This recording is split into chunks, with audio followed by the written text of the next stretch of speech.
Waris Diary je znana manekenka, ki so ji pri 13 letih, ko je še živela v Somaliji, obrezali spolni organ. O tej boleči izkušnji je napisala knjigo Puščavska roža, po njej so posneli tudi film. Waris je le ena izmed milijonov deklet, ki so jim spolovilo obrezali in zašili. Ta postopek imenujemo tudi žensko spolno pohabljenje. Postopek obrezovanja izvajajo deklicam starim od 3 do 15 let v več kot 30 državah v Afriki, Aziji in Evropi. Za obrezovanje uporabljajo različna rezila, od nožev, britvic ter celo koščkov stekla. Veliko deklic pri posegu zaradi okužb in zapletov tudi umre. Ta običaj sega daleč v preteklost in zaradi tradicije nekatere skupnosti še danes verjamejo, da le obrezana ženska ne bo imela spolnih odnosov pred poroko in bo zato ostala čista in lepša.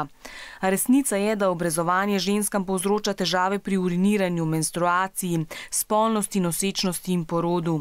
Več svetovnih organizacij opozarja, da obrezovanje krši človekove pravice. Da bi to kruto tradicijo izkoreninili, pa Waris Diary javno poziva, da naj se spolno pohabljanje žensk konča. So we have to change something, and it's not the outsiders, it's the people who's inside.